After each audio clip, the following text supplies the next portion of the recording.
Who's there? Who do you think? Let it be known that I'm handy with this revolver. Nonsense, Dr. Watson. As I understand it, when faced with the imperative to defend oneself, one's comrades, and one's nation, you fled. Aren't you going to introduce us, Sherlock? Watson, meet my brother Mycroft, the Queen's best boy. This is a grim augury indeed, for wherever Mycroft travels, tedium surely follows. In contrast, of course, to Sherlock, a man whose obsessive pursuit of the trivial tears through the most carefully laid plans like a hurricane. Do you have any idea what you have disrupted? Your ego is inflated as much as your waistband. What word comes to mind? You work for the government? International trade is a delicate beast. Your antics and Edelweiss have jeopardized one of the Crown's richest relationships. Oh dear. As rich as all the butter you've been slathering on your bread? We need your help. What? There is evil afoot. Strangeness and savagery like I have never seen. Something otherworldly festering in the dark beyond our reach. We have seen things that defy explanation. Mystic forces, magic. You must help us. It's true. The British government does not invest its resources in the insane or intoxicated. Pull yourself together. I know men like you. Men like you grease palms, whisper in ears, start wars, and you send men like me to die in them. You and the rest of your corpulent cronies. Ha! Corpulent! That was it. Interesting, Sherlock. But as you again drift away from sanity, you find yourself another John. All right, so the choice is made. I beg your pardon? There is only us. We cannot run from this problem. I shall take the book and Davy's cryptic message to Barnes.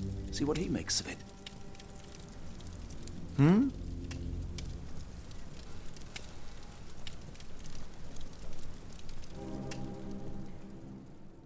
It has been a while, Barnes. Dr. Watson. Indeed it has, and good to see you as always. How can I help? Someone is full of pep. Oh, yes. Mr. Holmes, he was quite the inspiration. Last time you were in town, he offered me some stirring advice, which I've since acted upon. Holmes is nothing if not provocative. Indeed, the thorny truth is often hard to hear. But it did the job, and now my heart is full. I'm glad to hear it. Much obliged, Doctor. Barnes, does Stevenson's guiding light mean anything to you? Well, my mind first goes to Robert Louis Stevenson, an up-and-coming author. I've been following his work in the periodicals. Interesting man. I take it his literary pursuits are somewhat of a deviation from the family business. What makes you say that? He wrote a poem. Let me see if I have it still. Yes. Say not of me that weakly I declined the labours of my sires, and fled the sea, the towers we founded, and the lamps we lit. The labours of his sires. I wonder what they do. I have a book on great British families. If the Stevensons have achieved anything of note, they will be in there. Please, feel free to take a look. It should be on the shelves to the right. Much obliged. Last time we met, you mentioned your knack for translating occult texts. I was wondering if you could help me with this book. Certainly, Goodness. Where on earth did you procure this grimoire? That's a long story. What do you make of it? It seems to describe pagan rituals, ancient deities. Wow, what a marvel. I can try and translate it for you. Just the pages bearing that symbol. This section, really. Entity of ocean or time. Oh my. Oh, already on it, as you can tell. If you can have it done at your earliest convenience, that would be lovely. Say, do you possess coastal maps of Scotland? Indeed. Have you figured out what the Stevensons are known for? Feats of lighthouse engineering. You have my thanks for the book. My pleasure, Doctor. Do you need any particular part of the coast? Loch Harbour, West Coast. Right then, I'll unroll it on the desk. All yours. In the meantime, I will attend to my translation. Much appreciated. Barnes, have you finished with the book? Yes. I've written out a translation of the section you wanted. It, puts the grim in grimoire. I thought as much. Long story short, it details macabre rituals, death, leviathans, and the apocalypse. See for yourself. I must ask you to leave the book with me so I can read more of it. It's compelling. Very compelling. You have been of great help, so yes. Excellent. I could barely put it down. Farewell. Mycroft, here to buy a book on fraternal dysfunction? The Holmes family is beyond counselling, Doctor. True, more deserving of scientific study. What do you want? I came to warn you. Perhaps you have a moment to... Sorry, I reserve Tuesday afternoons for time with friends. I'm worried about Sherlock. He's not well. You should know that he has had episodes in the past. Detachment from reality. He will need your support. Such gall. First you crush him under your boot heel, now you ask me to pick up the pieces. Your emotions are impeding your rationality. He needs to be distracted, diverted into something less harmful. Surely you jest. Only one thing shall truly bring him peace of mind, and that is solving his case. The last case he pursued so doggedly was Cordona. He came home a wreck, and this time I fear he may not return at all. You are not his father, Mycroft. Not anymore.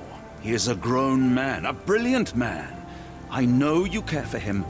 I just wish you also respected him. The Crown cannot help you. But I can. Give him this. What is it? A confidential note tied to his case. He may see value in it. Just do not tell him it came from me. Oh, speaking of the Crown, perhaps you can help us with another matter? It requires some local knowledge. I'm all ears. For your eyes only. Here is a folder with all the details. I'm sorry I have bad news. Please do not tell me Hawke is a turncoat. Worse, I have found him dead in his wheelchair, out in the garden. How did he die? Exactly.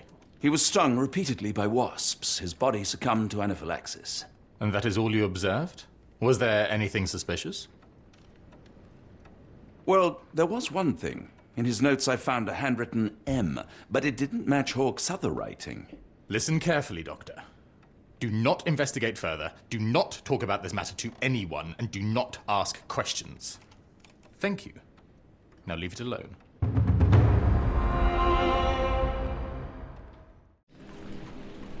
Holmes, I have the translation. Barnes will keep researching. Holmes? Watson? Did you hear me? Barnes gave us a preliminary translation of the book. I think we have a lead. Sherlock, what is it? I find myself burdened. It will come as no surprise that I tend towards obsession. Indeed, obsession oft grants me the insights that have become my stock in trade, my greatest asset. Yet I cannot deny this nature proves as much a hindrance as a boon. It has cost me friends, colleagues, brothers. And despite my obsession, as I contend with the matter at hand, no closer to understanding than when we began, I must conclude that I am of no worth at all. Without an answer, what use is the question? Sherlock, this is no time for despair. The book is real. Those men went mad. John, I fear that I am as mad as the rest of them. I bore witness to the same events that you did. I saw with my own eyes the inexplicable, the ghastly, and the unnatural. I can attest to their occurrence.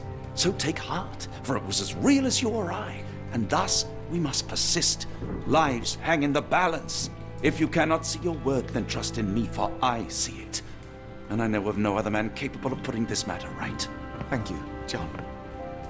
Would that I possessed even half your courage. Pray tell, where does our journey end? Ardnamurchan, Scotland.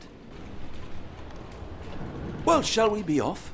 Yes, of course. You can apprise me of your actions while we pack.